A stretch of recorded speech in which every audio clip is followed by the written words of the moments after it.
Our story takes place on May 4th, 2021. The Rockies are a sweet, beautiful little franchise that serves as the protagonist for the story. Suck. They fell below 500 for the first time on the second day of the season. It's not a great start. But yeah, that was their last time over 500. Well, actually, no, not that time. The first game, because they won the first game, and then they lost. And they would never return to over 500 for the rest of the year. That's Rockies baseball for you. The Giants, who they're facing, are good this year. I don't really know how this team worked. I can't explain that. It's a story for another day. But this is not a story about seasonal success.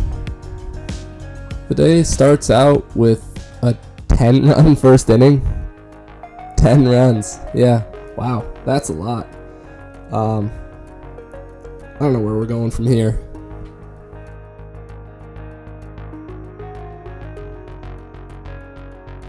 Okay. Yep. No, I get it.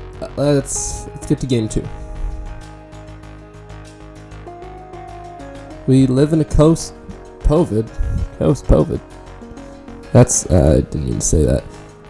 We're rolling live. I'm gonna keep that in because that's weird. Another thing that's weird. Rob Manfred. Yeah, just him. He makes weird decisions. But yeah, post-COVID, we got 7 innings of baseball. So it's really important to get off to a good start. As we saw in game 1, Rockies didn't do that. Hopefully they bounce back. Alright, nice. They are not bouncing back at all. Really need you to lock in, Rockies. The story is kind of based around you. So, need a good game. The Rockies can't help it. All they've ever known is getting in their own way. They've been doing it for doing the math in my head right now, about 30 years. 30 years running. But for the next 2 hours and change that we have of this game, maybe, just maybe, things can be a little different.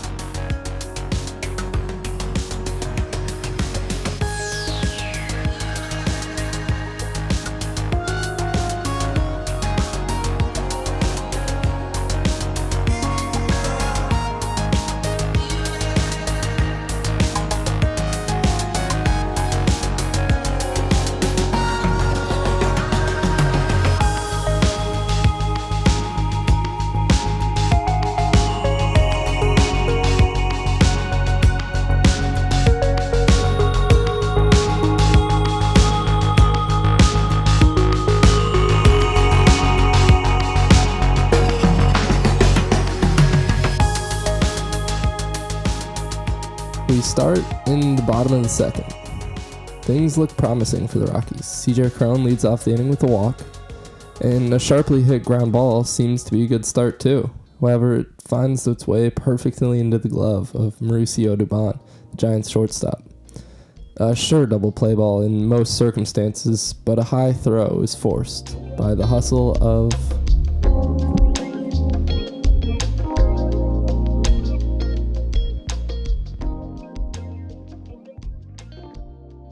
Charlie Blackmon, or Chuck Nasty as he's officially been nicknamed, will go down as a fan favorite in Rockies history. However, that's about all his legacy will be remembered for. No one outside the city of Denver will really know much about the greatness of Charlie Blackmon. He wasn't just a fan favorite that would hustle on every single ground ball and make throws like this possible where he could reach base in situations many others would have just jogged down the line. Blackmon was not supposed to be here. Out of high school, he was drafted by the Marlins as a pitcher. I, for one, had no idea this was a thing. I was about halfway through this video, still no clue. Probably should have done some better research, but now we all know.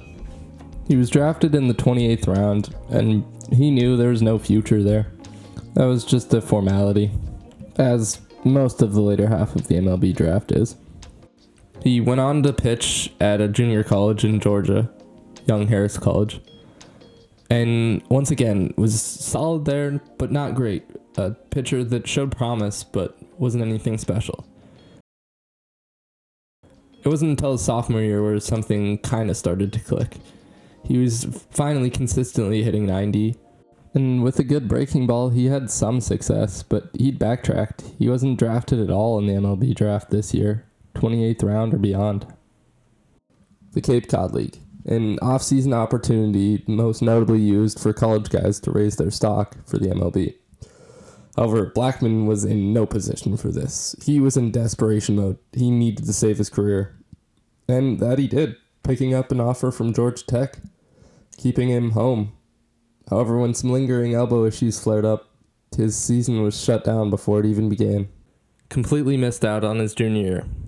Blackmon, who just missed the game and wanted one more opportunity to play, found the Texas Collegiate League. A complete desperation move, this one even less notable than the Cape Cod League. At this point, Blackmon thought his baseball career was done. So he told the manager he was a two-way player.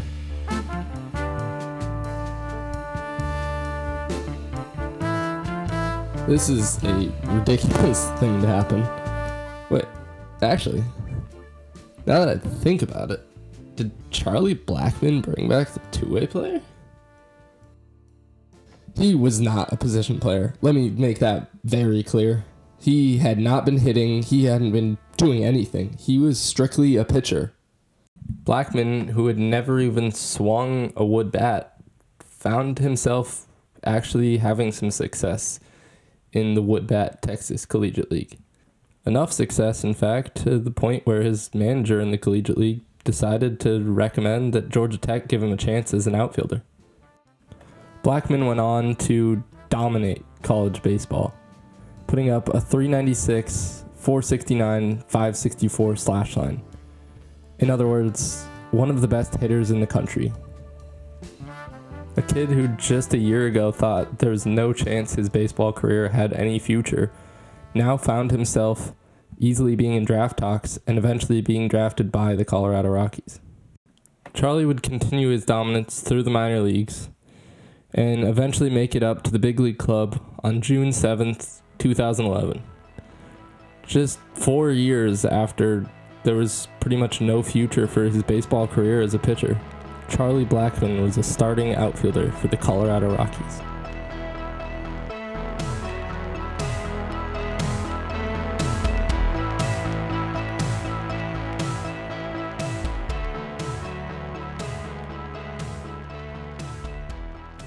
He wouldn't have a great start to the 2011 season before he broke his foot, sidelining him for the rest of the year.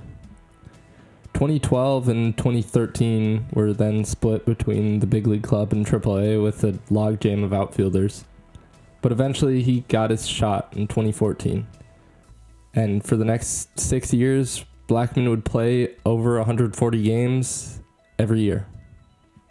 In 2014, the start to the season was even good enough to get him a spot on the All-Star team. Let's go, baby. We're moving up in the world. Come on now.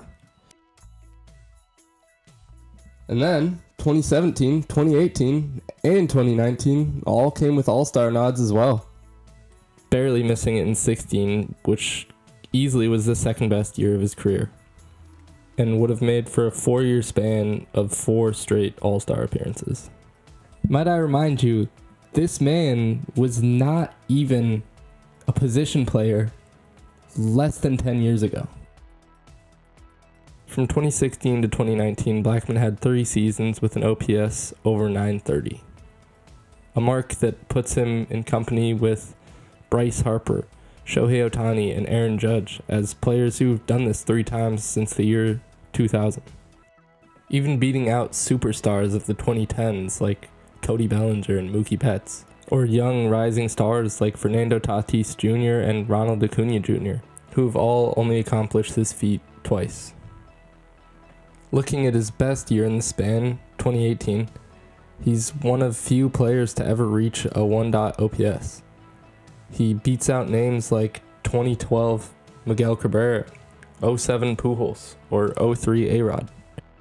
3 surefire first ballot Hall of Famers, barring any controversy with A-Rod, of course. And Charlie Blackmon at his peak was playing to this level.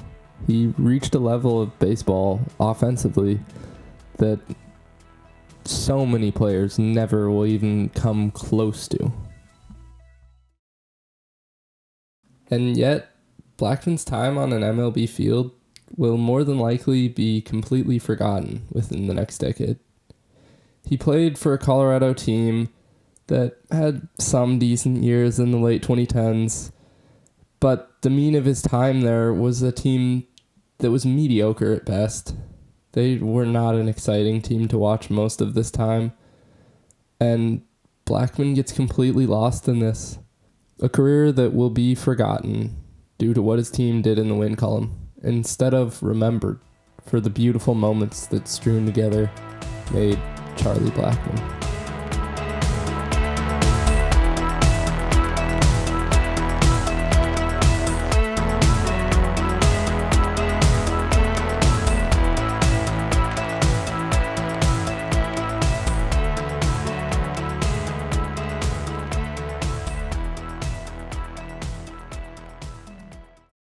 And as we head back to May 4th, 2021, with Blackmon still on first base, the Rockies will let him down one more time, with the next two batters being the next two outs and the final two outs of the inning.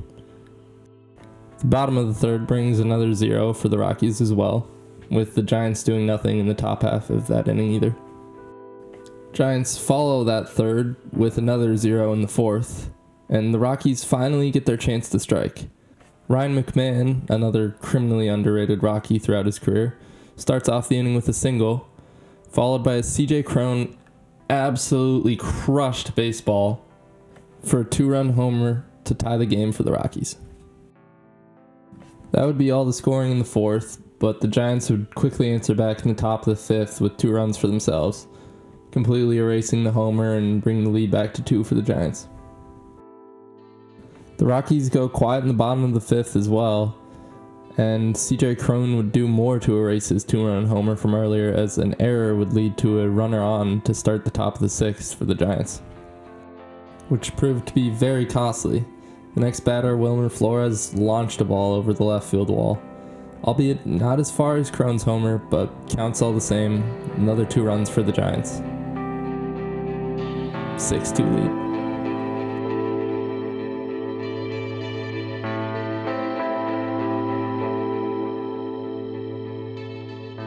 The Rockies would make things even worse, going completely quiet in the sixth, with the only highlight being all the fans in the stadium singing along to Charlie Blackmon's walk-up song. But this was something that happened every time Charlie came up. He was that loved in this city. Charlie had this power. He had the ability to bring hope and joy to moments where this Colorado team seemed to be filling the stadium with nothing but letdown and despair. So, while pretty much everyone else might forget about Charlie Blackmon, Rockies fans can't. He brought so much to this team, more than I'd argue any other player ever could have during this late 2010s period. Even the best players on the planet can't be the difference between wins and losses in baseball. It just simply isn't possible. And while Blackmon might not have been the best, he wasn't far off. But he brought so much more than any slight difference in stats ever could. So, while I would so love for this to be the moment where he starts the rally and we get our storybook ending, Blackmon just grounds out. And all we're left with is the 7th.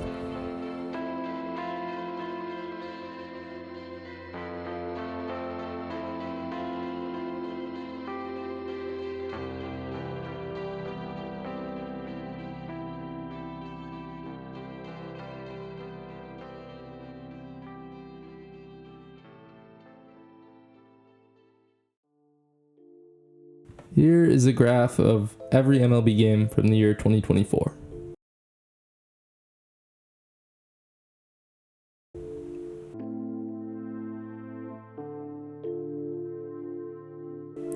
And here is where we find the first instance of any team coming back down 4 runs in the last inning of the game. Zoom even further out and head down the map a little more, and we find ourselves here in the second instance. And then the third. And that's it. That's every instance of any team coming back down 4 runs in the last inning of an MLB game throughout the last full year of baseball. So yes, anything is possible. This can happen. But for it to fall in this game is incredibly unlikely. And it's going to become even more unlikely as after just 2 pitches, Elias Diaz is already down. 1 out for the Rockies. The Rockies pinch hit for Ben Bowden, bringing Alan Trejo up to the plate. Trejo has not solidified himself at all as a major leaguer yet, still struggling to find his footing. Sitting at a .235 on base percentage entering today's game, the odds of Trejo even reaching base are against the Rockies. The major league average for on base this year was .320, nearly 100 points higher than Trejo's current mark. Meaning just by Trejo being the one at the plate right now, there's almost a 10% lower chance of him being the one to start this rally.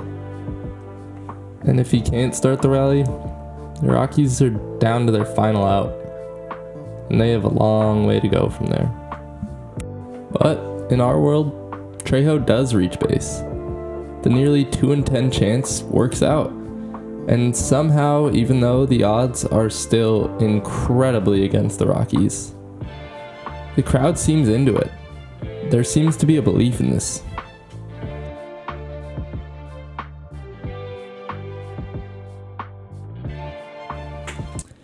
Well, so much for that.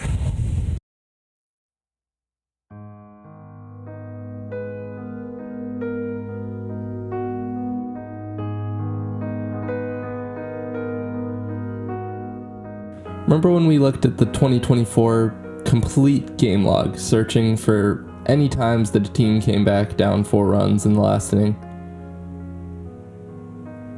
There were only 3 instances, and those teams had 3 outs to work with.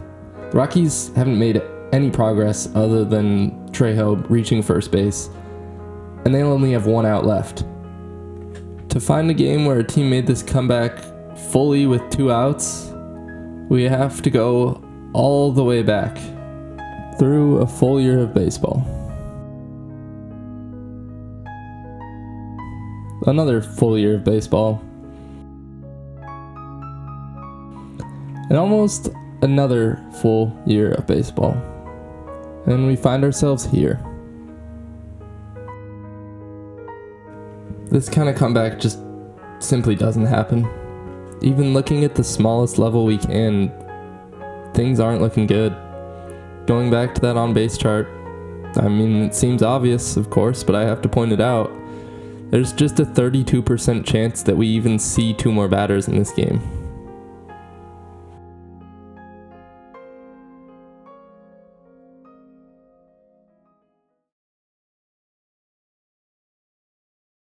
But once again, we roll the dice and hit in this 32% chance. And again. And there's a drive to left. Come on down, Trejo. Hampson's going to score. The Rockies within 2, and the tying run coming up in Ryan McMahon. We have a little 2-out magic. We're talking about Jake McGee and the fastball. He tried to go down on that fastball. And that's a base hit to right. Story will come around and score. McMahon makes it a 1-run game. The boys aren't going down without a fight. And here comes C.J. Cron to the plate.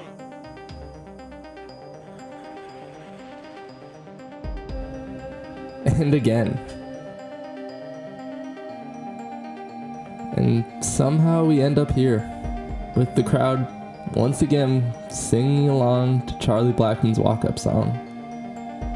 It's beautiful, isn't it? I mean, It's just too perfect. How is this lined up? How is this possible?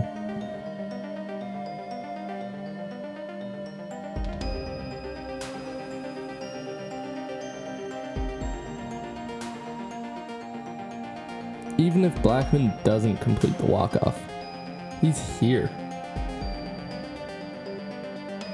And I mean, you saw the intro. We know we're going to a 3-2 count. Here we go, 3-2. Oh! Get on, Bray! Get up! Take a good look, you won't see it from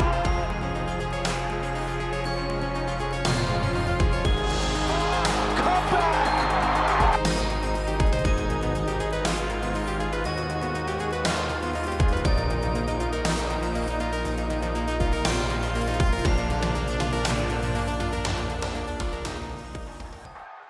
Unbelievable! Charlie Blackmon has won it.